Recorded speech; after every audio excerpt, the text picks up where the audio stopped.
ضلع وسطی یعنی کلدم بلدیہ مستی میں پھر مستی ہوئی اور مستی کی Sindh solid waste management board نے اور ایک اجلاس کا انعقاد کیا جو کہ managing director Sindh solid waste management board Syed Imtiaz Ali شاہ کی صدارت ہوا۔ اس موقع پر ڈپٹی کمشنر ضلع وسطی طہ سلیم بھی موجود تھے، جبکہ executive director operation Tariq Nizamani, assistant commissioner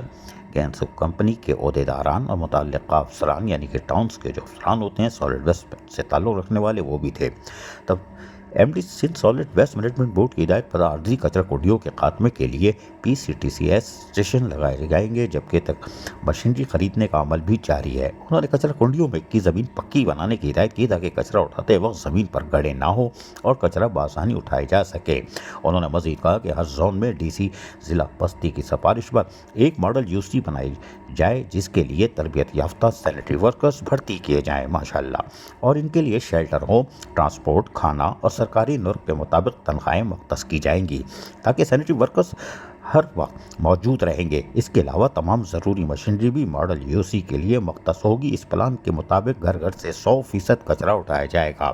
بعد ازاں اس منصوبے کو دیگر یونین کمیٹی میں عمل درآمد کیا جائے گا۔ MD Sindh solid waste management board نے ہدایت کی کہ گینس کمپنی ہر زون میں ہر ہفتے کسی تعلیمی ادارے میں صفائی ستھرائی اور کچرے کو محفوظ طریقے سے پھینکنے کے حوالے سے آگاہی فراہم کرے گی۔ اس سلسلے میں سوشل موبلائز اور کمپنی کے اہلکاروں کے ذریعے آگاہی کے لیے گھروں پر پلے اسٹیکر لگانے اور پمفلٹ تقسیم کرنے کا کام کا پہلے ہی سے عمل جاری ہے۔ گینسو کمپنی سینیٹری ورکرز اور مشینری کی کمی جلد پوری کرے۔ ڈپٹی کمشنر ضلع وسطی طہ سلیم نے بتایا کہ صفائی کے کام میں پہلے سے بہتری تو آئی ہے، جبکہ کچرا پھیلانے والوں کے خلاف قانونی کارروائی بھی کی جا رہی ہے اور FIR بھی درج کرائیں گے۔ انہوں نے ڈمپرز ڈرائیور کی سیفٹی اور آگاہی کے سلسلے میں ٹریفک پولیس کی جانب سے ٹریننگ اور لیاری ایکسپریس وے کے ڈمپنگ پوائنٹ کی صفائی اور دیگر اقدامات کو بھی سراہا، جبکہ اس موقع پر Sindh solid waste management board کے ضلع وسطی کے جو انچارج تھے انہوں نے بھی مستی کی اور تفصیلی طور پر اجلاس کو بتایا کہ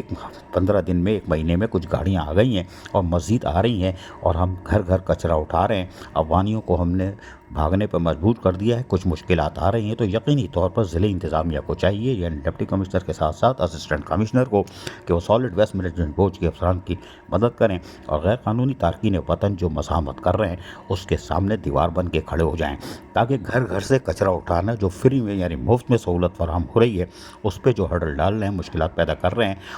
ان جیسے لوگوں سے نمٹا جا سکے۔ یقینی طور پر Sindh solid waste management board کی آج ضلع وسطی میں سب اچھی مستی تھی اور یقینی طور پر جو بتایا گیا ہے اللہ کرے اس پر عمل درآمد ہو جائے، کیونکہ 2014 میں بھی ہمیں خوبصورت سہانے خواب دکھائے گئے تھے جس پر عمل درآمد آج تک نہیں ہوا، لیکن ضلع وسطی میں آج جو Sindh solid waste management board ضلعی افسران اور ٹاؤن افسران کی میٹنگ کو آئندہ قرار دی جا سکتی ہے۔ عزیز عارف، KBS بلدیاتی نیوز، کراچی۔